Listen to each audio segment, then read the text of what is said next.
آج 15 شعبان کی رات ہے، یہ شب برات کہلاتی ہے، برکت والی رات ہے۔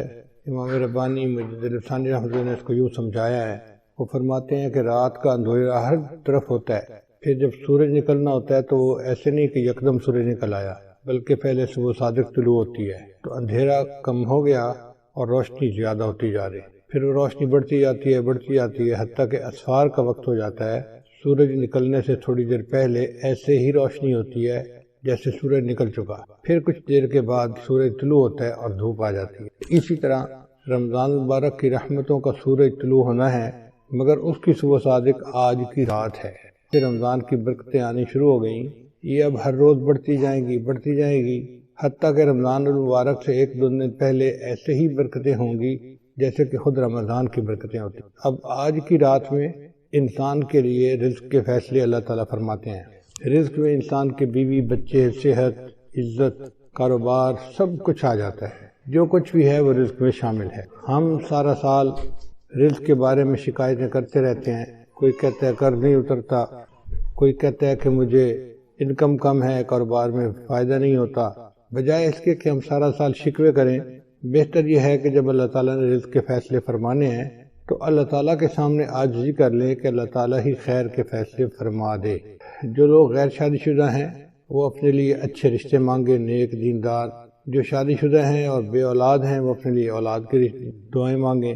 جو صاحب اولاد ہیں وہ اولاد کی نیکی کے لیے دعائیں مانگیں۔ جو بیمار ہیں وہ صحت کے لیے دعائیں مانگیں۔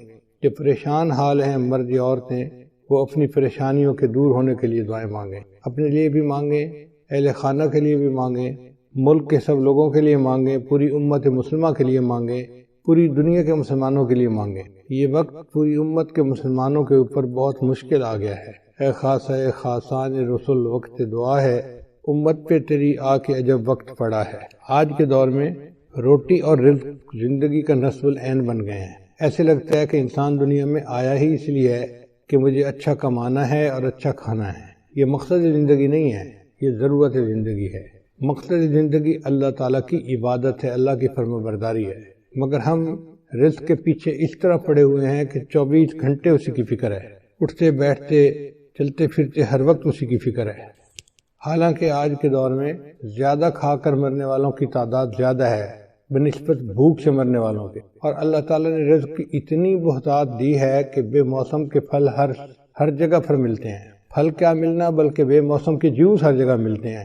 پورا سال جو جوس پینا چاہیں وہ فریج کے اندر موجود ہوتا ہے۔ تو ایک طرف تو اللہ تعالیٰ کی رحمتوں کی انتہا یہاں تک ہے، اور دوسری طرف ہمارا حال یہ ہے کہ اٹھتے بیٹھتے اللہ کے شکوے، مجھے یہ نہیں ملا، مجھے یہ نہیں ہوا، میرے بچے کی نوکری نہیں ہو رہی، بیٹی کا رشتہ نہیں آ رہا۔ تو بجائے شکوے کرنے کے ہم اللہ تعالیٰ کے سامنے درخواست کریں کہ یا اللہ تو آئندہ سال کے لیے جو رزق کے فیصلے فرمائے گا تو ہمارے لیے خیر کے فیصلے فرما دے۔ روٹی کو اتنی اہمیت حاصل ہو گئی ہے کہ اس سے پہلے تاریخ میں کبھی اتنی اہمیت حاصل نہیں تھی۔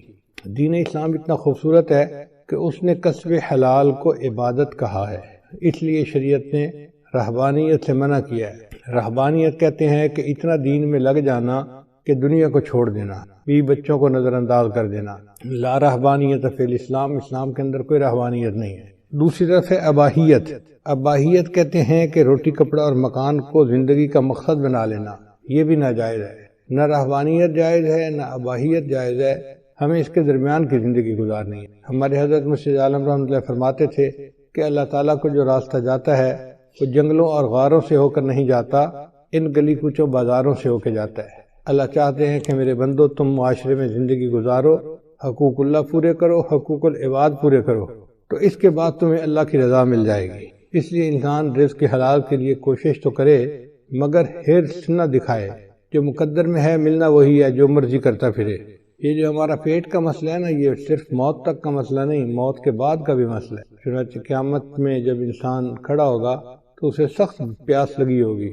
جن لوگوں کو جہنم میں بھیجا جائے گا ان کو سخت بھوک ہوگی، مگر ان کو وہاں کھانے کے لیے زقوم دیا جائے گا اور پینے کے لیے غسلین دیا جائے گا۔ وہ غسلین اتنا گرم ہوگا کہ انسان کی آنتیں کٹ کر پخانے کے راستے باہر نکل جائیں گی۔ پھر انسان ٹھیک ہو جائے گا، پھر بھوک لگے گی، پھر پیاس لگے گی، اور یہ سائیکل سزا کا چلتا ہی رہے گا۔ اللہ تعالیٰ فرماتے ہیں کہ جب ان کی جسم کی جلد جل جائے گی بدلناہم جلودا غیرہا لیذوقوا العذاب، ہم ان کے جسم کی سکن کو دوبارہ ٹھیک کر دیں گے تاکہ ان کو دوبارہ عذاب مل سکے۔ تو یہ پیٹ کا مسئلہ کوئی ابھی کا نہیں ہے، یہ مستقل ایک مسئلہ ہے۔ ہم اللہ تعالیٰ سے دنیا کے رزق کی دعائیں بھی مانگیں اور نیک اعمال کی توفیق بھی مانگیں۔ آج کے دور میں جو بندہ مال کما لیتا ہے اسی کو لوگ اچھا سمجھتے ہیں، بھلے جھوٹ بول کے کمائے یا دھوکہ دے کے کمائے۔ شریعت نے کہا کہ مال تو اس نے کما لیا مگر مال کے ساتھ وبال بھی آئے گا اگر مال حرام ہوا۔ ہم کتنے لوگوں کو دیکھتے ہیں کہ ان کے پاس پیسہ تو بہت ہوتا ہے، کسی کی بیوی نافرمان، کسی کے بچے نافرمان، کسی کو بیماری لگ گئی، کسی کو دفتر کے مقدموں میں الجھا لیا گیا، تو ایسے مال کا کیا فائدہ کہ انسان کے لیے جینا مشکل ہو جائے۔ خود اپنی زبان سے کہتے ہیں کہ جی اس جینے سے تو مر جانا زیادہ بہتر ہے۔ تو بہتر ہے کہ انسان رزق حلال ہی کی تمنا رکھے اور سکون کی زندگی گزارے۔ نبی کے سامنے ارشاد فرمایا زکوٰۃ دینے سے مال میں برکت آتی ہے اور سود لینے سے انسان کے مال سے برکت ختم ہو جاتی ہے۔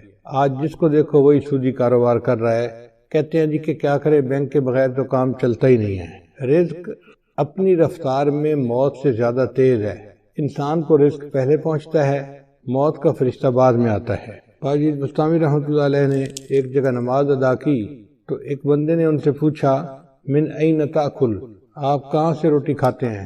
تو اس بزرگ نے جواب دیا، تو ابن باجی بستامی نے جواب دیا اصبر حتی اعید الصلاۃ التی صلیتها خلفک، صبر کر حتیٰ کہ میں نماز لوٹا لوں جو میں نے تمہارے پیچھے ادا کی ہے، حیث شککت فی رازق المؤمنین، کیونکہ تو نے مخلوق کو رزق دینے والے پروردگار کے اندر شک کیا ہے۔ بھئی تو کیسا امام مسجد ہے کہ تجھے اتنے نہیں پتا کہ کون کھلاتا ہے ہمیں؟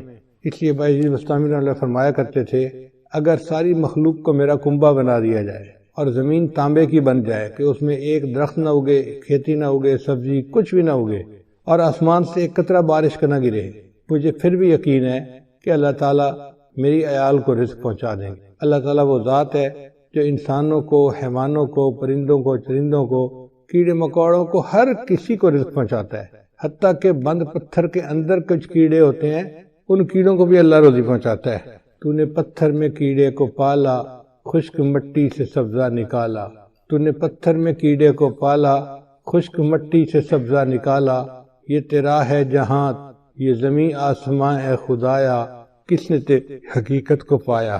ہمارے اکابری نے لکھا ہے کہ رزق کے کھلنے کے 16 دروازے ہیں، 16 کنجیاں ہیں جن سے رزق کے دروازے کھلتے ہیں۔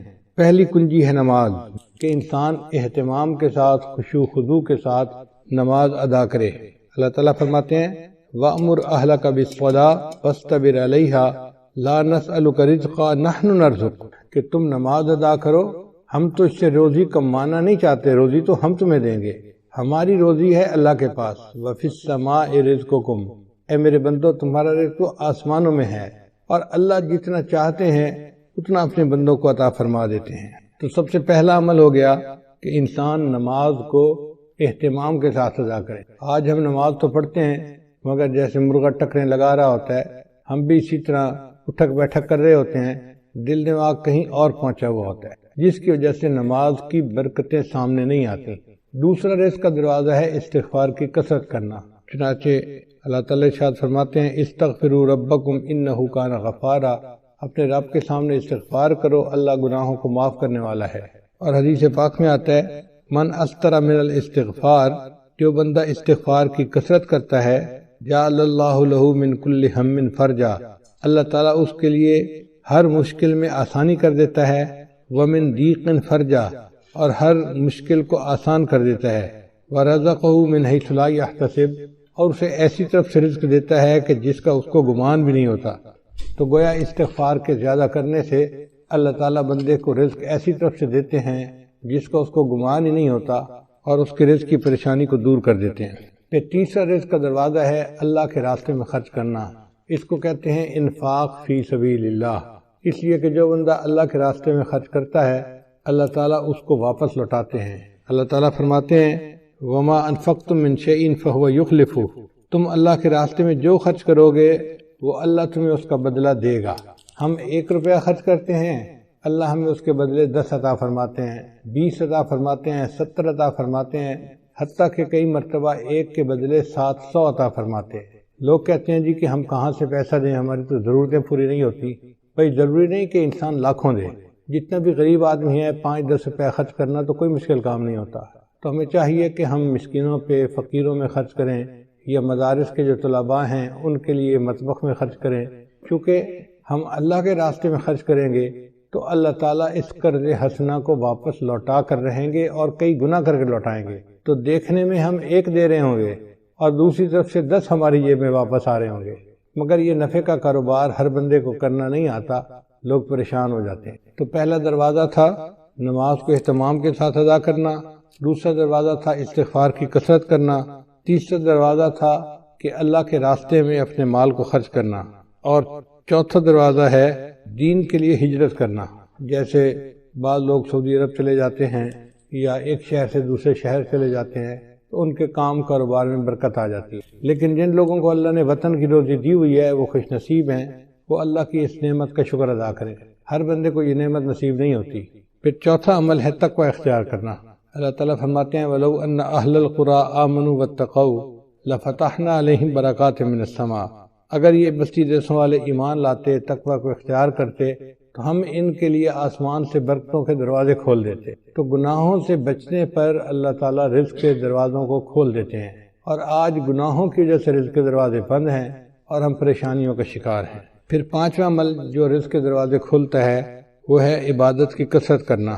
حدیث مبارکہ ہے، اللہ تعالیٰ ارشاد فرماتے ہیں، یہ حدیث قدسی ہے، ابن آدم، اے آدم کے بیٹے، تفرغ لعبادتی، میری عبادت کے لیے تو فارغ ہو جا، املا صدرک انی واسد فقرک، املا صدرک غنن، میں تیرے سینے کو غنا سے بھر دوں گا اور تیرے فقر کو ختم کر دوں گا۔ تو دیکھیں عبادت کرنے سے اللہ تعالیٰ سینے میں بے نیازی ڈال دیتے ہیں اور بندے کے فقر کو ختم کر دیتے ہیں۔ اس لیے اللہ کا ذکر کثرت سے کرنا، قرآن پاک کی تلاوت کرنا، نیکی کرنا، یہ انسان کے رزق میں برکت کا دروازہ ہے۔ اور اگر تو ایسا نہیں کرے گا تو تیرے ہاتھ کاموں میں الجھا دوں گا اور لوگوں کی طرف تیری محتاجی کو ختم نہیں کروں گا۔ دیکھو کیسی عجیب بات کہی ہے کہ میں تیرے ہاتھ کو کاموں میں الجھا دوں گا، ویسے تو بڑا مصروف نظر آئے گا، یہ کر رہا ہوں، یہ دے رہا ہوں، یہ لے رہا ہوں، یہ فائل آ رہی ہے، یہ جا رہی ہے، یہ آرڈر ہے، یہ فلاں ہے، ہاتھ تیرے کام میں الجھے ہوں گے مگر تیرا فقر ختم نہیں ہوگا، تنگ دستی ختم نہیں ہوگی۔ اور چھٹا عمل جس سے رزق کے دروازے کھلتے ہیں وہ ہے حج اور عمرے کی کثرت کرنا۔ اگر اللہ تعالیٰ توفیق دے تو بندے کو چاہیے کہ کثرت سے عمرہ کرے اور بار بار حج کرے۔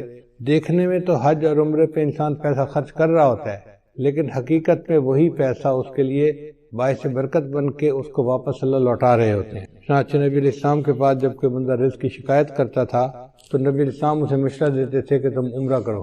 عمرہ کر کے جو دعائیں مانگتا تھا تو اللہ تعالیٰ رزق کی پریشانی کو دور فرما دیتے تھے۔ ساتواں عمل جس سے رزق کے دروازے کھلتے ہیں اس کو کہتے ہیں صلہ رحمی۔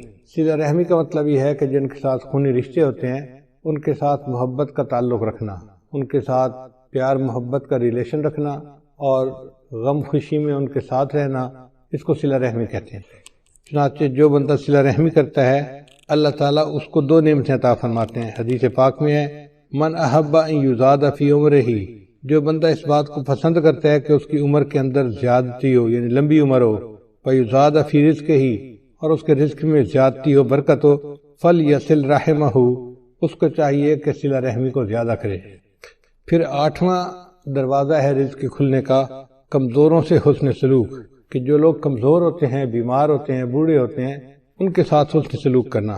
حدیث مبارکہ میں آتا ہے کہ تمہیں اپنے کمزور اور ضعیف لوگوں کی وجہ سے نصرت ملتی ہے۔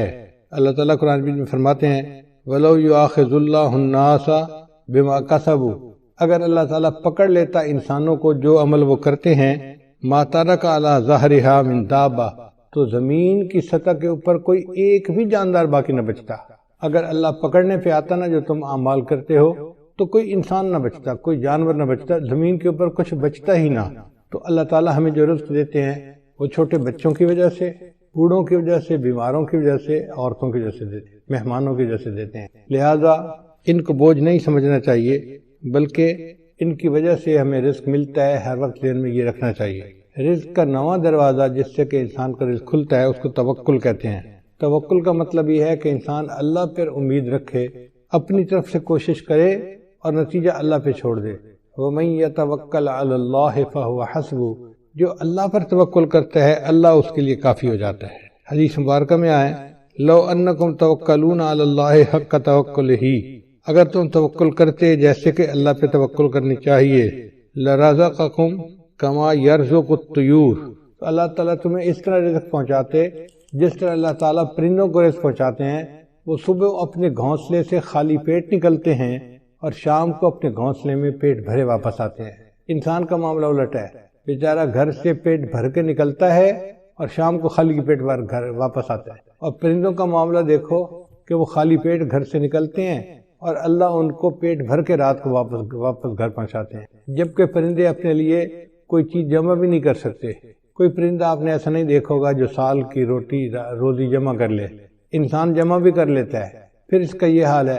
اور پھر جانوروں کا رزق بھی بہت ہوتا ہے۔ آپ اگر غور کریں تو ایک ہاتھی دن میں کتنا چارہ کھاتا ہوگا، ہمارے حساب سے منوں کے حساب سے ٹنوں کے حساب سے کھاتا ہوگا، اس کا وزن ہی اتنا ہے۔ اور ہم نے جہاں بھی جنگل میں ہاتھی دیکھا اس کو ہر وقت چرتے ہوئے دیکھا، تو جو ٹنوں کے حساب سے کھانا کھاتے ہیں ان کے پیٹ اللہ بھر دیتے ہیں۔ اور انسان بیچارہ کتنا کھا لیتا ہے، بڑے سے بڑا پہلوان ہو تو 2 روٹی، اس سے پیٹ بھر جاتا ہے بندے کا۔ تیسری روٹی دیں بھی صحیح نا تو کہتے ہیں نا جی پیٹ بھر گیا۔ تو ہمارا پیٹ بھی چھوٹا ہے اور ہم گھر سے پیٹ بھرے نکلتے ہیں اور رات کو خالی پیٹ واپس آتے ہیں۔ بہتر ہے کہ ہم اللہ تعالیٰ کے اوپر توکل کریں تو پھر دیکھیں کہ اس کی برکتیں کتنی ہوں گی۔ پھر 10واں دروازہ ہے انسان نعمتوں کا شکر ادا کرے۔ اللہ تعالیٰ فرماتے ہیں لَإِن شَكَرْتُمْ لَأَزِيدَنَّكُمْ، اگر تم شکر ادا کرو گے ہم اپنی نعمتیں تم پر اور زیادہ کریں گے۔ آپ دیکھیں ہمارے اوپر اللہ کی کتنی نعمتیں ہیں، ہم تو شکر بھی ادا نہیں کر سکتے۔ الحمدللہ ثم الحمدللہ کہ گھروں میں کھانا کھانے بیٹھتے ہیں تو 1 سالن 2 سالن تو معمول کی بات ہے، کبھی گوشت پکا ہوتا ہے، کبھی دال پکی ہوتی ہے، کبھی روٹی بنی ہوتی ہے، کبھی چاول بنے ہوتے ہیں۔ اب 2 قسم کے کھانے پڑے ہوتے ہیں، حالانکہ کھانا تو ایک بھی مل جاتا تو بہت تھا، مگر یہ اللہ کی نعمت ہے نا کہ اللہ کئی قسم کے کھانے دیتے ہیں۔ اور پھر یہ نہیں کہ کھانے ہی ہمیں ملتے ہیں، کھانے کے علاوہ وافر کھانے ہوتے ہیں۔ چنانچہ میں نے دیکھا ہے کہ ہمارے پاس کئی دفعہ 8-10 مہمان آ جاتے ہیں نا، تو مجھے صرف اندر پیغام بھیجنا پڑتا ہے جی کہ مہمان ہیں، کوئی کھانے کے لیے تردد نہیں کرنا پڑتا۔ اللہ کے فضل سے اتنا کھانا ہوتا ہے گھر والوں کا بچا ہوا کہ 8-10 آدمیوں کا کھانا تو اسی میں ہی نکل آتا ہے۔ یہ اللہ کا کتنا بڑا کرم ہے، کتنا بڑا فضل ہے، ہم اللہ کی اس نعمت کا شکریہ ادا نہیں کر سکتے۔ ابن عطا اسکندری رحمۃ اللہ فرمایا کرتے تھے من لم یشکر النعمہ فقد تعرض لزوالہا، کہ جس نے نعمت کا شکر ادا نہیں کیا اس نے نعمت کو اب زوال کے لیے پیش کر دیا کہ اللہ مجھے یہ نعمت نہیں چاہیے۔ ومن شکرہا، اور جس نے نعمت کا شکر ادا کیا فقد قید بعقالہا، اس نے نعمت کو نکیل کے ذریعے سے پکڑ لیا، باندھ لیا اپنے پاس۔ یعنی جو نعمت ملتی ہے اور بندہ اس کے اوپر شکر ادا کرتا ہے پھر وہ نعمت اللہ سے واپس نہیں لیتے بلکہ اس نعمت میں اور برکت عطا فرما دیتے ہیں۔ پھر 11واں دروازہ کہ جب بھی مرد اپنے گھر میں داخل ہو مسکراتے چہرے کے ساتھ داخل ہو اور اہل خانہ کو سلام کرے۔ حدیث مبارکہ میں ہے، سیدہ صدیقہ نے فرماتی ہیں کہ نبی صلی اللہ علیہ وسلم جب بھی گھر تشریف لاتے تھے تو مسکراتے چہرے کے ساتھ آتے تھے اور اہل خانہ کو سلام کیا کرتے تھے۔ یہ اہل خانہ کو سلام کرنا رزق کی برکت کا ذریعہ ہے۔ چنانچہ حدیث پاک میں ہے ثلاثۃ کلہم ضامن اللہ، 3 بندے ہیں جن کا اللہ کے اوپر ضمانت ہے، یعنی اللہ ان کو رزق پہنچاتا ہے۔ ان عاش رزقا، اگر وہ زندہ رہے گا تو اللہ روزی عطا فرمائے گا، وکفا، اور روزی ان کے لیے کافی ہوگی، وان مات، اور اگر وہ مر جائے گا داخل الجنہ، تو جنت میں اللہ ان کو داخل کر دے گا۔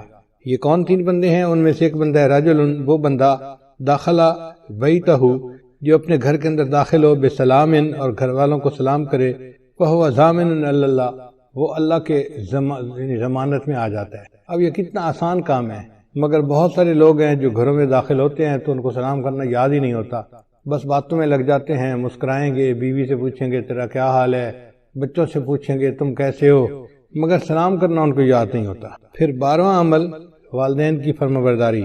چنانچہ ہمارے بزرگوں نے لکھا ہے کہ 5 چیزوں سے رزق میں برکت ہوتی ہے۔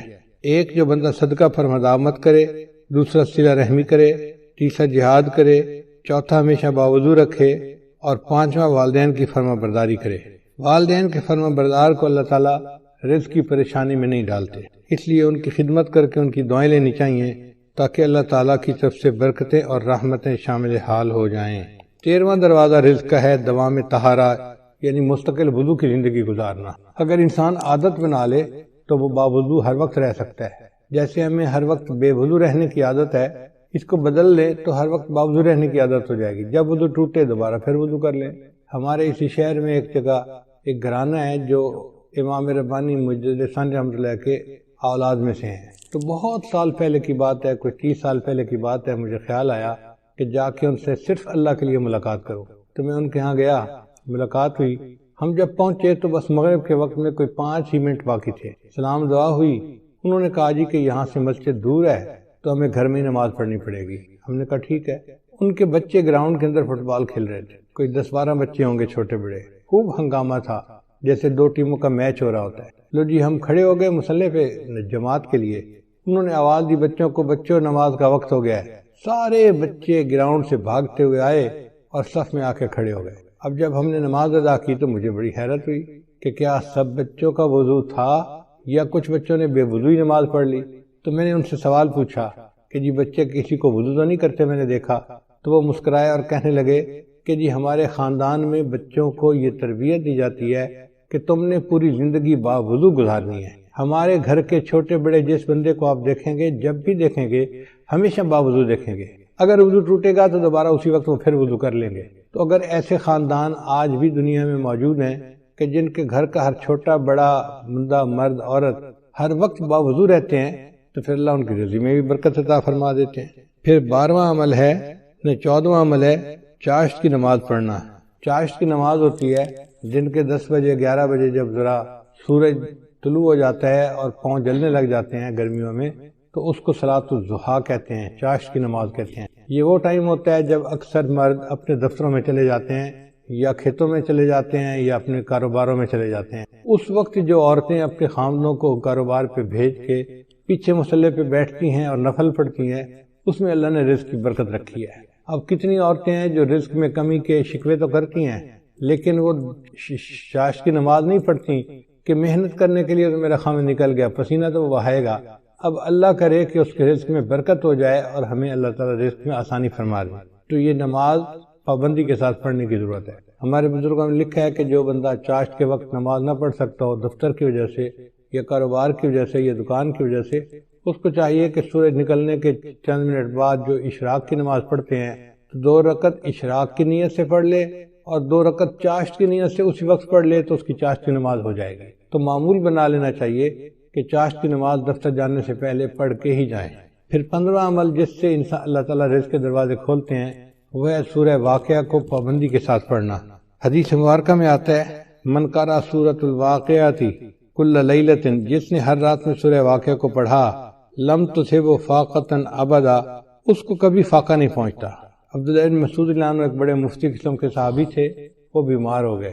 حضرت عثمان غنی امیر المومنین تھے، وہ ان کو ملنے کے لیے آئے۔ اللہ تعالیٰ نے عثمان غنی رضی اللہ عنہ کو مال پیسہ بھی بہت دیا تھا، تو انہوں نے بات چھیڑی اور بات کرتے ہوئے کہا کہ عبداللہ بن مسعود آپ کی بیٹیاں ہی بیٹیاں ہیں، بیٹا کوئی نہیں، تو میرا دل چاہتا ہے کہ میں آپ کو بہت سارا مال ہدیہ دے دوں، یعنی میں اپنی طرف سے بتا رہا ہوں کہ جیسے میں آپ کو 5 لاکھ دینار یا درہم ہدیہ دینا چاہتا ہوں۔ تو انہوں نے انکار کر دیا، نہیں مجھے نہیں چاہیے۔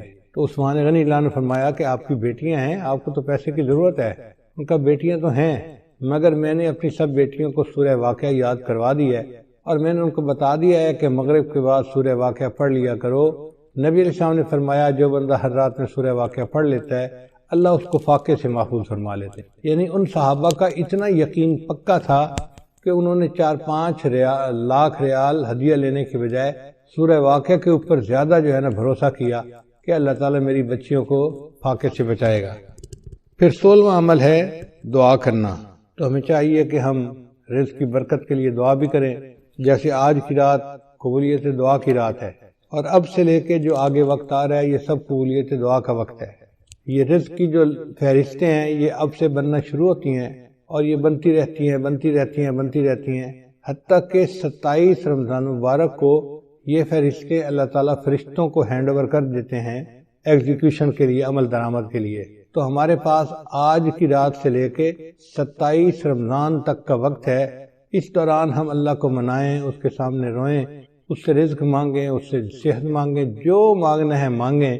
اللہ کے در میں کسی چیز کی کمی نہیں، جتنا مانگیں گے اللہ اتنا عطا فرمائیں گے، حتیٰ کہ 27 رمضان کو یہ لسٹ فائنل ہو جائیں گی، اور اسی میں یہ بھی فیصلہ ہوگا کہ اگلے سال کس نے زندہ رہنا ہے اور کس بندے نے مرنا ہے۔ زندگی اور موت کے فیصلے بھی اس بجٹ میں شامل ہیں، جیسے رزق کے فیصلے شامل ہیں۔ تو ہم اللہ تعالیٰ سے دعا مانگیں، آج رات بھی اور آئندہ بھی۔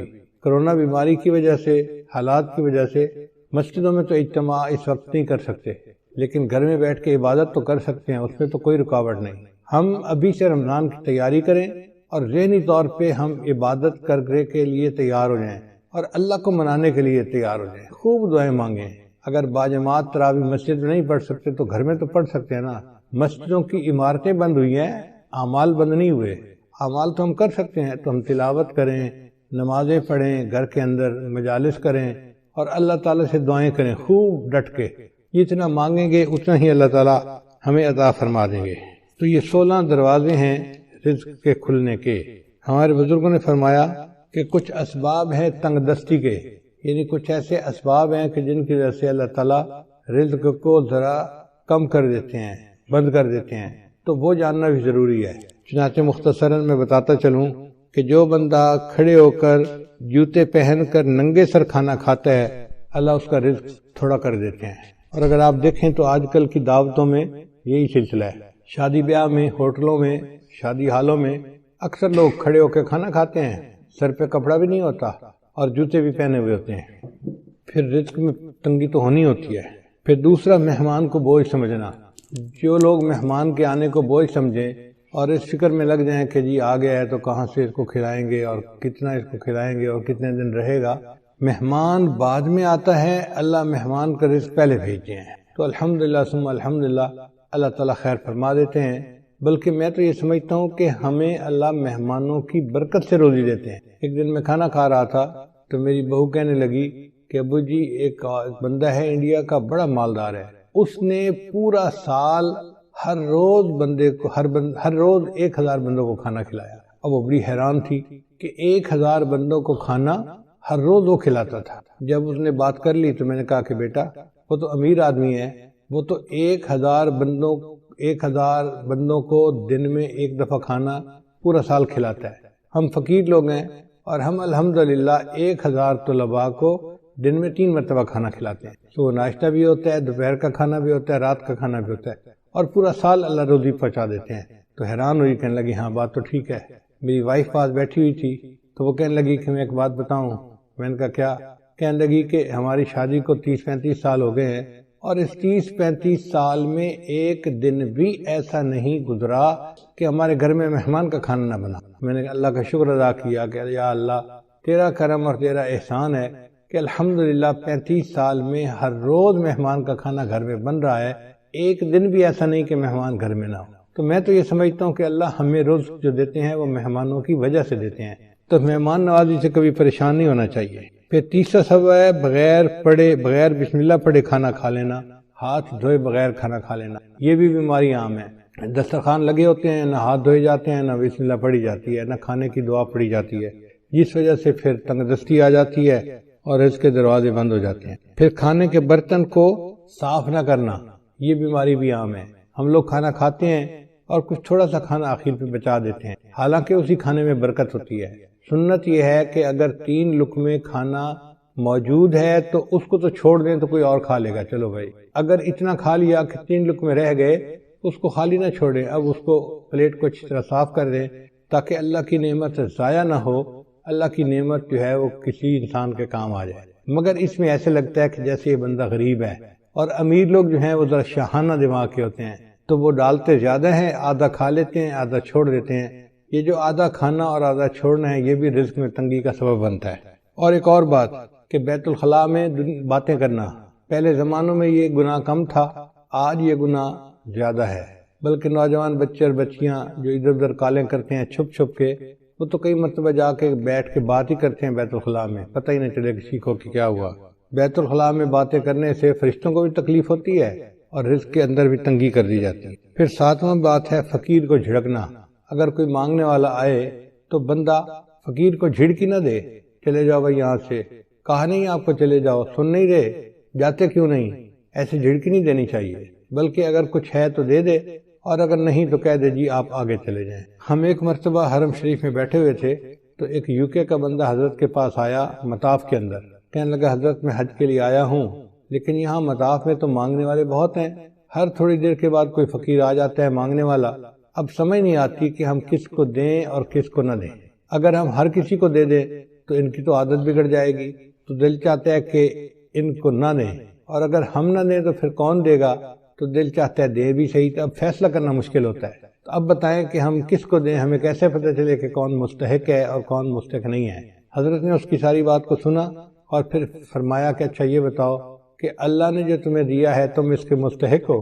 اس نے کہا نہیں، تو حضرت نے فرمایا جب تم اس کے مستحق نہیں اور اللہ نے پھر بھی تمہیں دے دیا ہے، تم بھی اللہ کے خلق کو اپناؤ، دے دو، مستحق ہے یا نہیں یہ تمہارا مسئلہ نہیں، یہ اللہ کا مسئلہ ہے۔ تو بندہ چپ تو ہو گیا، مگر اس کے دل میں سوال تو بہرحال تھا، تو حضرت نے بھانپ لیا کہ اس کے دل میں سوال ابھی باقی ہے، تو پھر حضرت نے اس کو بات پیار سے سمجھائی۔ حضرت نے فرمایا کہ دیکھو وہ بندہ تمہارے پاس مانگنے آیا ہے، مان لیا کہ وہ صاحب حیثیت ہے اور عادتاً مانگ رہا ہے، تم اسے اس لیے دے دو کہ اللہ کا شکر ادا کرو کہ اللہ تو نے مجھے دینے والوں میں سے بنایا، لینے والوں میں سے نہیں بنایا، یہ بھی تو ہو سکتا تھا اللہ تجھے اس کے حال میں ڈال دیتا اور تو لوگوں سے مانگ سکتا تھا، تو اللہ تعالیٰ کی اس نعمت کا شکر ادا کرتے ہوئے دے دیا کرو کہ اللہ تو نے مجھے لینے والا نہیں، تو نے مجھے دینے والا بنایا ہے، میں تیرے نام پہ دے رہا ہوں۔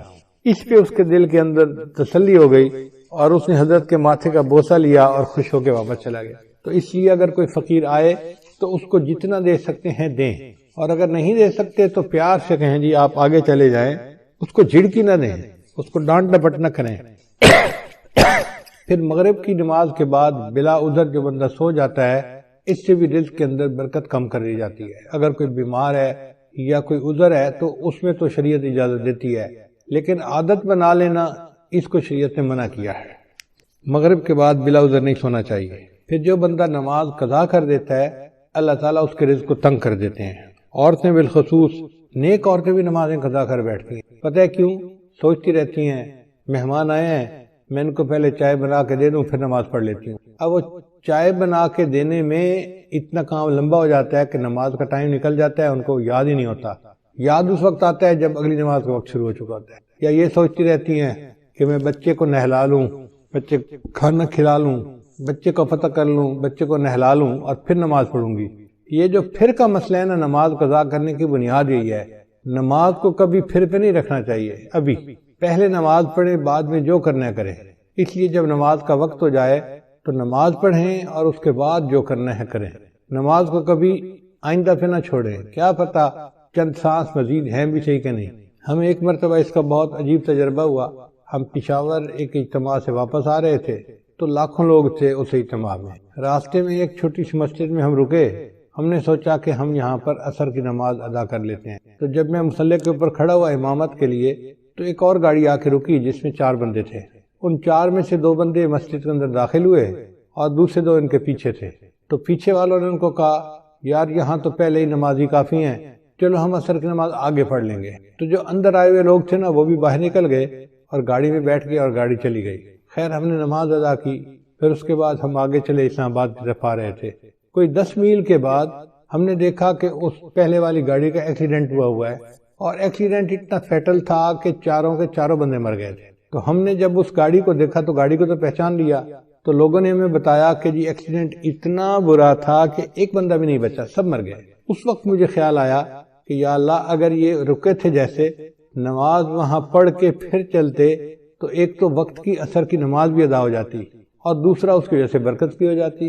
اب یہ انہوں نے عصر کی نماز ادا نہیں کی ہوگی، نیت تھی پڑھنے کی لیکن بن پڑھے دنیا سے چلے گئے۔ تو کون جانتا ہے موت کا وقت کتنا قریب ہے۔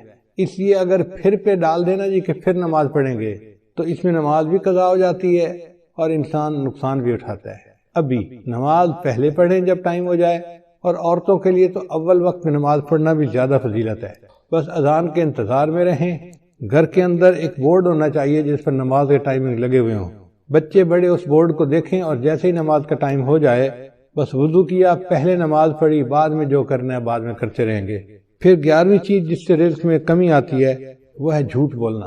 جو بندہ جتنا زیادہ جھوٹ بولتا ہے اللہ اس کے رزق کو اتنا تنگ کر دیتے ہیں۔ اللہ اکبر، شاید آج ہمارے رزق کے اندر جو تنگی ہے اس کی بنیادی وجہ یہ جھوٹ ہی ہے۔ جھوٹ ہم نے انفرادی طور پر نہیں، قوم میں اجتماعی طور پر آ گیا ہے۔ جس بندے سے بات کریں وہی جھوٹ میں بات کرے گا، اور اس کا نام ہم نے بہانہ رکھ دیا، جی میں نے اس کے سامنے بہانہ کیا۔ بیوی کہتی ہے میں نے خاوند کے سامنے بہانہ کیا، بیٹا کہنا ہے میں نے ابو کے سامنے بہانہ کیا، شاگرد کہتے ہیں میں نے استاد کے سامنے بہانہ کیا، حالانکہ یہ بہانہ صریح جھوٹ ہوتا ہے اور اس جھوٹ سے بچنے کی ضرورت ہے۔ 12واں عمل ہے موسیقی کا سننا۔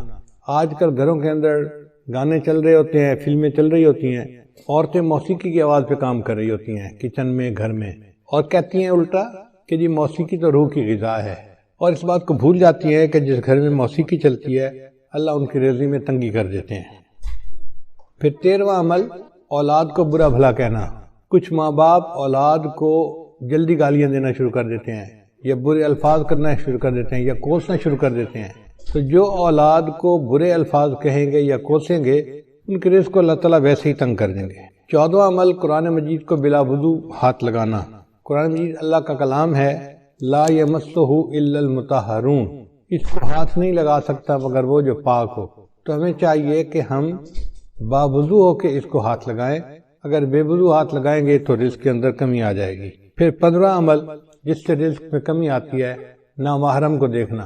یہ بدنظری کی عادت آج اتنی عام ہو گئی ہے، چاہے آتے جاتے بازار میں دیکھے، گلی میں دیکھے، سکرین کے اوپر دیکھے، سیل فون کے اوپر دیکھے، عورت کو دیکھے یا عورت کی تصویر کو دیکھے، بات ایک ہی ہے۔ تو نامحرم کو دیکھنے سے اللہ تعالیٰ رزق میں تنگی فرما دیتے ہیں۔ اور 16واں عمل جس سے کہ انسان کے رزق میں تنگی آ جاتی ہے، اہل و عیال کے ساتھ لڑتے رہنا۔ میاں بیوی جو ہر وقت ایک دوسرے کے ساتھ بات بات پہ بحث کرتے ہیں، دلیلیں دیتے ہیں، لڑتے جھگڑتے ہیں، تو یہ میاں بیوی کی لڑائی جھگڑے میں اللہ ان کے رزق کو تنگ کر دیتے ہیں۔ اب ایک طرف تو لڑائیاں بھی ختم نہیں ہوتی اور دوسری طرف رزق کے کمی کے شکوے بھی ختم نہیں ہوتے۔ بھئی اتفاق میں برکت ہے، آپ محبت پیار سے زندگی گزاریں تو اللہ تعالیٰ رزق کی پریشانی کو دور کر دیں گے۔ چنانچہ آج کی رات میں خاص طور پر ہم اپنے لیے اور اپنی مسلمان امت کے لیے خوب دعائیں مانگیں۔ ایک وبا پھیلی ہے جس کا نام ہے کرونا، تو مجھے ایک ساتھی نے آج کچھ اشعار لکھ کے لا دیے کہ جی آپ بیان میں یہ بھی سنا دینا، مجھے بھی اچھے لگے۔ اشعار ہیں، نمازیں پڑھو تم تلاوت کرو نا، یعنی کرونا جو ہے نا وہ اصل میں ہے کہ آ کے کہہ رہا ہے کہ میاں تم یہ کام کرو، نمازیں پڑھو تم تلاوت کرو نا، گناہوں کو چھوڑو عبادت کرو نا، کرونا تمہارا نہ کچھ کر سکے گا، کرونا کے خالق کی طاعت کرو نا، پریشان کیوں ہو خدا ہے تمہارا، دواؤں سے اپنی حفاظت کرو نا، اٹھو چھوڑ دو کفر کی پیروی اب، غلامی سے نکلو عبادت کرو نا، نبی کی محبت میں داڑھی بڑھا کر نبی جیسی اپنی شباہت کرو نا، اگر چاہتے ہو دلوں میں حلاوت نگاہوں کی بھی تم حفاظت کرو نا، کرونا کا یہ بھی ہے پیغام طائر، خدا فدا رب کی چاہت پہ چاہت کرو نا، کہ تم اللہ کی چاہت پہ اپنی چاہت کو فدا کر دو، یہ کرونا کا پیغام ہے۔ تو بہرحال ہمیں چاہیے کہ ہم اس وبا سے بھی دعا مانگیں اور باطنی روحانی بیماریوں سے بھی دعا مانگیں، اللہ تعالی ہمارے ایمان کی حفاظت فرمائے اور ہمیں اس دنیا میں اللہ تعالی ایمان کے ساتھ جینے اور ایمان کے ساتھ مرنے کی توفیق عطا فرمائے۔ وآخر دعوانا ان الحمدللہ رب العالمین۔ پانی پی لو۔ بیت کے کلمات پڑھائے جائیں گے، سچے دل کے ساتھ یہ کلمات پیچھے پیچھے پڑھتے جائیے۔ پڑھیے، بسم اللہ الرحمن الرحیم، لا الہ الا اللہ محمد الرسول اللہ، آمنت باللہ وملائکتہ وکتبہ ورسلہ والیوم الآخر والقدر خیرہ وشرہ من اللہ تعالی والبعث بعد الموت، آمنت باللہ کما ہوا باسمائہ وصفاتہ وقبلت جمیع احکامہ اقرار باللسان وتصدیق بالقلب، اشہد ان لا الہ الا اللہ واشہد ان محمدا عبدہ ورسولہ، استغفر اللہ ربی من کل ذنب واتوب الیہ برحمتک یا ارحم الراحمین۔ ان کلمات کو پڑھنے سے ہم تو بتائے ہو چکے ہیں، چند معمولات ہیں جن کو باقاعدگی سے کریں گے تو اللہ تعالیٰ دل کو منور کریں گے۔ پہلا عمل ہے 100 مرتبہ استغفار صبح شام پڑھنا، دوسرا عمل ہے 100 مرتبہ درود شریف صبح شام پڑھنا، تیسرا عمل ہے قرآن مجید کی تلاوت روزانہ کرنا، چوتھا عمل ہے چلتے پھرتے ہر وقت دل میں اللہ کو یاد کرنا، اور پانچواں عمل ہے 10-15 منٹ صبح 10-15 منٹ شام مراقبہ کرنا۔ انشاءاللہ مراقبہ کریں گے تو اس سے دل میں اللہ کی محبت بڑھے گی اور ہمارے اعمال کے اندر جان پیدا ہو جائے گی۔ دعا سے پہلے فرما رہے ہیں کہ بہت سارے دوست بیعت ہونے کی نیت سے تشریف لائے ہیں، تو دل میں سچی توبہ کی نیت کر لیجئے۔ ہم اس وقت اپنی زندگی کے پچھلے تمام گناہوں سے سچی توبہ کر رہے ہیں، آئندہ نیکوکاری پرہیزگاری کی زندگی گزارنے کا ارادہ کر رہے ہیں۔ جیسی نیت ہوتی ہے ویسی مراد مل جاتی ہے۔ نیت کیجئے اللہ ہمیں آئندہ سچی اور سچی زندگی گزارنے کی توفیق عطا فرما۔ الحمدللہ وکفا وسلام علی عبادہ الذین اصطفی، اما بعد۔ یہ کلمات سچے دل کے ساتھ پڑھتے جائیے۔ بسم اللہ الرحمن الرحیم، لا الہ الا اللہ محمد الرسول اللہ، آمنت باللہ وملائکتہ وکتبہ ورسلہ والیوم الآخر والقدر خیرہ وشرہ من اللہ تعالی والبعث بعد الموت، آمنت باللہ کما ہوا باسمائہ وصفاتہ وقبلت جمیع احکامہ اقرار باللسان وتصدیق بالقلب، اشہد ان لا الہ الا اللہ واشہد ان محمدا عبدہ ورسولہ، استغفر اللہ ربی من کل ذنب واتوب الیہ برحمتک یا ارحم الراحمین۔ ان کلمات کو پڑھنے سے آپ بیت ہو چکے ہیں۔ چند معمولات سن لیجئے جو کرنے بہت آسان ہیں مگر ان کا فائدہ اور نفع بہت زیادہ ہے۔ 100 مرتبہ درود شریف صبح و شام، 100 مرتبہ استغفار صبح و شام، روزانہ قرآن مجید کی تلاوت، چلتے پھرتے لیٹے بیٹھے اللہ رب العزت کا دھیان، اور 10-15 منٹ صبح اور شام ذکر قلبی یعنی مراقبہ۔ اس کا طریقہ یہ کہ نماز پڑھ کے آنکھوں کو بند کر کے اللہ کی طرف متوجہ ہو کے بیٹھ جائیں کہ اللہ رب العزت کی رحمت آ رہی ہے، دل میں سما رہی ہے، دل کی ظلمت اور سیاہی دور ہو رہی ہے، اور میرا دل اللہ اللہ اللہ یہ میرا دل کہہ رہا ہے۔ چند منٹ کا مراقبہ انشاءاللہ دل کو منور کرے گا۔ ابھی دعا سے پہلے آپ حضرات چند منٹ اسی مراقبے کی مشق فرما لیجئے، آنکھوں کو بند کر لیجئے، سر کو جھکا لیجئے۔ جیسے ظاہر میں یہ بارش برس رہی ہے، تصور کیجئے کہ اللہ کی رحمت کی بارش برس رہی ہے اور آج وہ ہمارے دلوں کو دھونا چاہتی ہے۔ ہوا و حرص والا دل بدل دے، میرا غفلت میں ڈوبا دل بدل دے۔ ہوا و حرص والا دل بدل دے، میرا غفلت میں ڈوبا دل بدل دے۔ بدل دے دل کی دنیا دل بدل دے،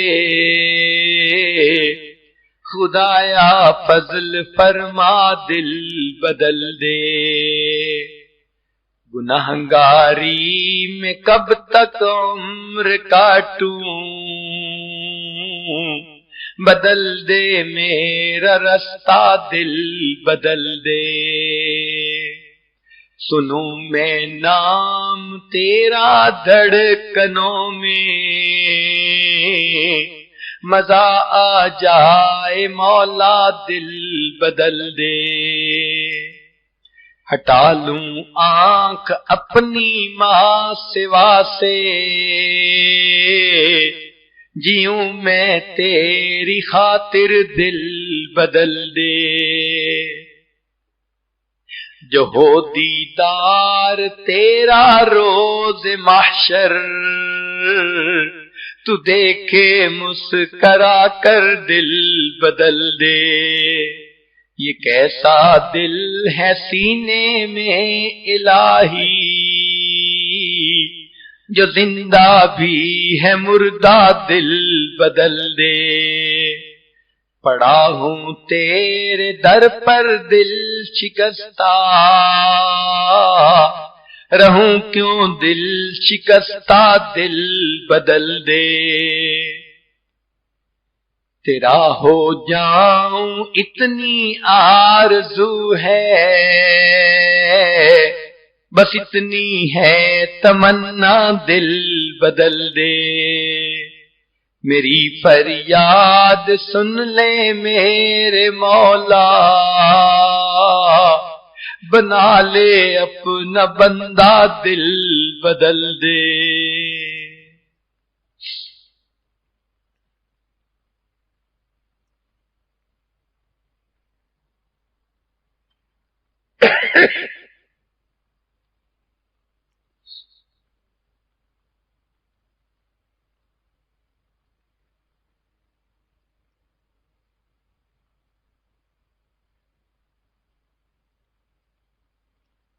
لا الہ الا اللہ محمد رسول اللہ۔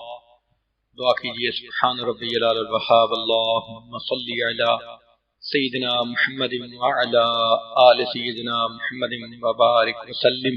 اے مالک، ہم آپ کے عاجز مسکین بندے ہیں، ہمارے گناہوں کو معاف فرما، خطاؤں سے درگزر فرما، عیبوں کی پردہ پوشی فرما۔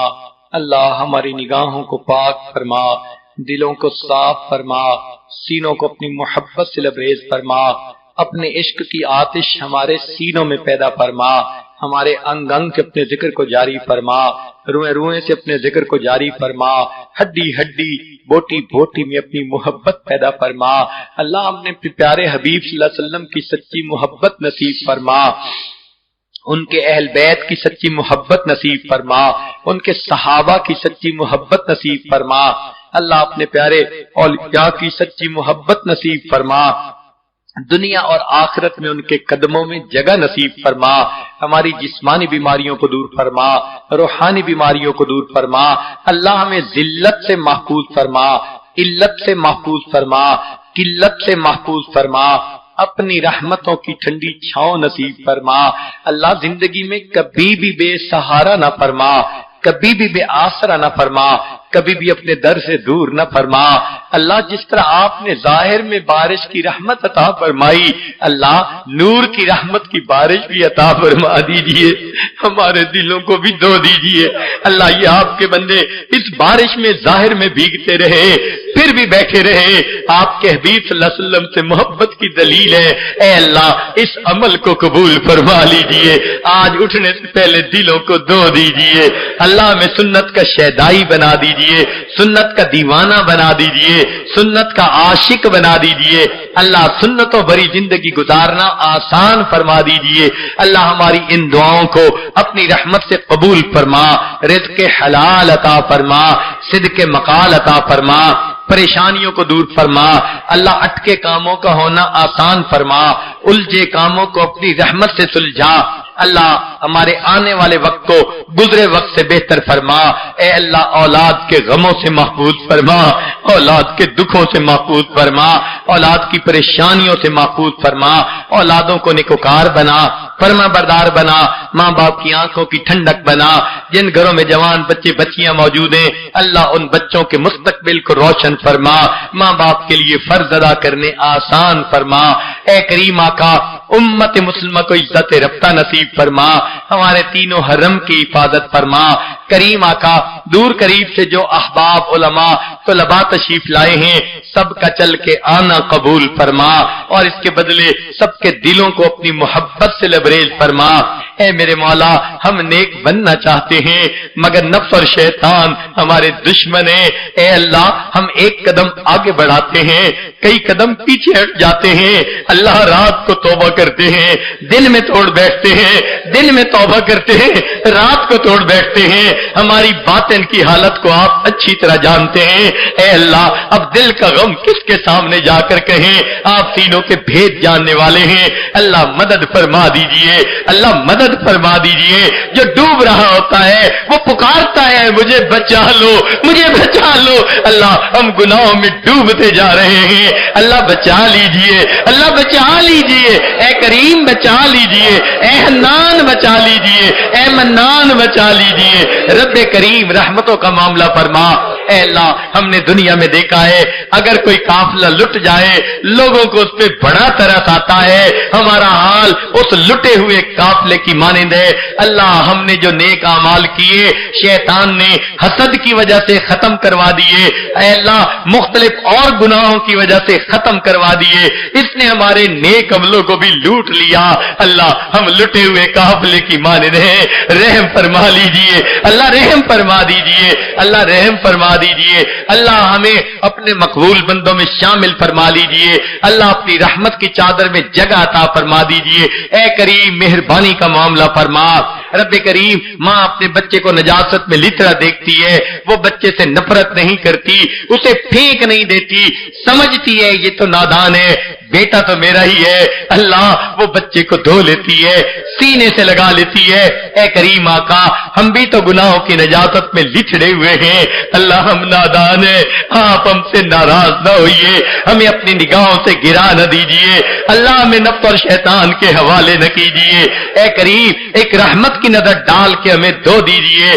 رحمت کی چادر میں جگہ عطا فرما دیجئے، اے کریم مہربانی کا معاملہ فرما، رب کریم آپ ہی نے فرمایا اچھے بروں کے ساتھ اچھائی کا معاملہ کریں، اے اللہ ہم برے ہیں آپ اچھے ہیں، ہمارے ساتھ اچھائی کا معاملہ فرما دیجئے، رب کریم رحمتوں کا معاملہ فرمائیے، اے اللہ آج تک زندگی میں ہم نے جو سنتوں کا مذاق اڑایا آج ہم اس سے سچی توبہ کرتے ہیں، میرے مولا ہم قیامت کے دن آپ کے محبوب صلی اللہ علیہ وسلم کے دیدار سے محروم نہیں ہونا چاہتے، میرے مولا رحمت کر دیجئے، اللہ ہمیں سنت کی اتباع عطا کر دیجئے، سنت کی غلامی عطا فرما دیجئے، رب کریم سنت کی محبت عطا فرما دیجئے، ہماری ان دعاؤں کو اللہ اپنی رحمت سے قبول فرمائیے، اے کریم آقا آپ رحمت کی ایک نظر فرما دیجئے، ہماری ان دعاؤں کو قبول فرمائیے، اللہ آپ کے پہ ہمارا حال یوسف علیہ السلام کے بھائیوں والا ہے جو غلہ پورا مانگتے تھے مگر قیمت پوری نہیں دے سکتے تھے، کہنے لگے جئنا ببضاعۃ مزجاۃ فاوف لنا الکیل وتصدق علینا، یوسف علیہ السلام قیمت تو پوری نہیں لائے، آپ صدقہ کر دیجئے، ان اللہ یجزی المتصدقین، اللہ ہم بھی نیکیوں کی قیمت پوری نہیں لائے، اللہ آپ صدقہ کر دیجئے، اللہ صدقہ کر دیجئے، اللہ صدقہ کر دیجئے، اللہ دامن بھر دیجئے، ہم فقیروں کی جھولیاں بھر دیجئے، نیک مرادوں کو پورا کر دیجئے، اللہ یوسف علیہ السلام کریم تھے، انہوں نے بھائیوں کو معاف کر دیا تھا، کہہ دیا تھا لا تثریب علیکم اليوم، آج تم پر کوئی بوجھ نہیں، میں نے تمہیں معاف کر دیا، اللہ آپ کے پیارے نبی علیہ السلام بھی کریم تھے، انہوں نے فتح مکہ کے دن قریش مکہ کو یہی الفاظ کہہ دیے تھے لا تثریب علیکم اليوم، اے اللہ آپ سب کریموں سے بڑے کریم ہیں، اے اللہ ہمیں بھی آپ کی شان کریمی پہ ناز ہے، اللہ آپ کو بھی اپنے شان کریمی پہ ناز ہے، اللہ آج شان کریمی کا اظہار فرما دیجئے، آپ بھی یہی کہہ دیجئے لا تثریب علیکم اليوم اذهبوا انتم الطلقاء، چلے جاؤ تم سب کے سب آزاد ہو، بخشے بخشائے ہو، اے اللہ معاف کر دیجئے، آزاد کر دیجئے، ایک نئی زندگی عطا فرمائیے، اللہ ہمارے گناہوں کو معاف کر دیجئے، اے کریم مہربانی فرما دیجئے، ہماری ان دعاؤں کو اللہ اپنی رحمت سے قبول فرما لیجئے، اے رب کریم قیامت اے اللہ کے حبیب، اے اللہ آپ کے پیارے حبیب صلی اللہ علیہ وسلم کے سامنے قبیلہ طے کی ایک عورت اچانک ننگے سر آ گئی تھی تو محبوب صلی اللہ علیہ وسلم نے اپنی چادر سے اس کا سر ڈھانپ لیا تھا، اے اللہ اللہ آج آپ کے حبیب صلی اللہ علیہ وسلم کی امت اقوام عالم کے سامنے ننگے سر کھڑی ہے، اللہ امت کا سر ڈھانپ لیجئے، اللہ امت کا سر ڈھانپ لیجئے، اللہ امت کا سر ڈھانپ لیجئے، اللہ امت کا سر ڈھانپ لیجئے۔ اے اللہ جو جماعت دین کی محنت کر رہی ہے یا اکابر محنت کر رہے ہیں، اللہ سب کی محنتوں کو قبول فرما، مدارس عربیہ کی حفاظت فرما، دعوت و تبلیغ کے کام کی حفاظت فرما، جہاں اللہ اللہ ہوتی ہے ان خانقاہوں کی حفاظت فرما۔ اے کریم ہمارے حال پر رحمت کی نظر فرما اور ہماری ان دعاؤں کو اللہ اپنی رحمت سے قبول فرما۔ رب کریم جو مانگا عطا فرما، جو مانگنا چاہیے تھا نہیں مانگ سکے وہ بھی عطا فرما۔ ہمارے والدین عزیز اقارب مشائخ جو فوت چکے ان کی مغفرت فرما، جن کی آپ نے مغفرت کر دی قرب کے اعلیٰ درجات عطا فرما۔ اللہ ہم دنیا میں ایسے وقت میں پیدا ہوئے ہیں، آپ کے پیارے حبیب صلی اللہ علیہ وسلم پردہ فرما چکے، ہم قرآن پاک پڑھتے ہیں، ایک آیت ہمیں اے اللہ تڑپا کے رکھ دیتی ہے۔ آپ نے فرمایا میں کچھ لوگوں کو قیامت کے دن اندھا کھڑا کروں گا۔ اے اللہ ڈر لگ جاتا ہے، اگر آپ نے اندھا کھڑا کر دیا وہاں بھی آپ کے حبیب صلی اللہ علیہ وسلم کا دیدار نہ کر سکیں گے۔ اللہ دوہری محرومی سے بچا دینا، دوہری محرومی سے بچا دینا۔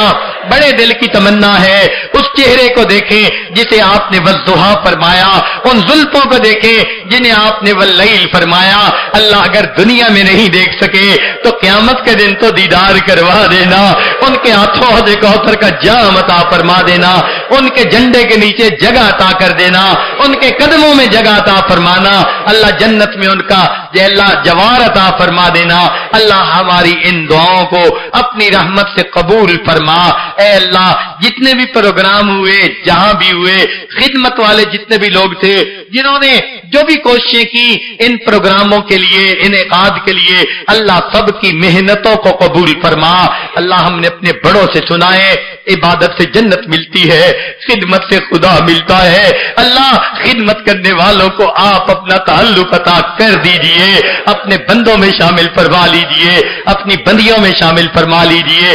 اللہ علماء کی حفاظت فرمائیے جو دین کا کام کر رہے ہیں، اللہ ان کے وقت میں، عمر میں، رزق میں برکتیں عطا فرما دیجئے، اور آئندہ اللہ اپنے پیارے حبیب صلی اللہ علیہ وسلم کی کامل اتباع والی زندگی عطا فرما دیجئے۔ اللہ ہمیں مانگنا نہیں آتا، ہمیں بن مانگے عطا فرما دیجئے، جو مانگا عطا فرما، جو مانگنا چاہیے تھا نہیں مانگ سکے اللہ ہمیں وہ بھی عطا فرما۔ اے کریم آقا ہم تو دو بندوں کے سامنے کی رسوائی برداشت نہیں کر سکتے، قیامت کے دن اللہ ساری مخلوق کے سامنے کی ذلت و رسوائی کیسے برداشت کر سکیں گے؟ اللہ اس دن کی رسوائی سے بچا دیجئے گا۔ اللہ ہم سے تو دھوپ کی گرمی برداشت نہیں ہوتی، بھلا جہنم کی گرمی کیسے برداشت کر سکیں گے؟ اور میرے مولا حالت تو ہماری ایسی ہے 2 کلو کا بوجھ سر پہ اٹھا نہیں سکتے، اور گناہوں کا پہاڑوں برابر بوجھ سر پہ اکٹھا کر لیا ہے۔ اللہ قیامت کے دن ہمارا کیا بنے گا؟ ان گناہوں کو معاف کر دیجئے، ان کو نیکیوں میں بدل دیجئے۔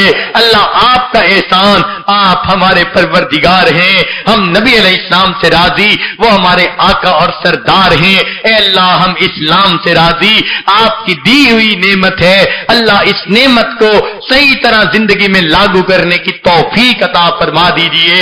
اے اللہ پوری دنیا میں جتنے ایمان والے ہیں سب پر اپنی رحمت فرمائیے، جو ہدایت نہیں پا سکے اللہ ان کو ہدایت کی دولت عطا فرما دیجئے، امن اور سکون کی زندگی عطا فرمائیے۔ اے اللہ خلفشار ختم فرما دیجئے، اے اللہ بدامنی ختم فرما دیجئے۔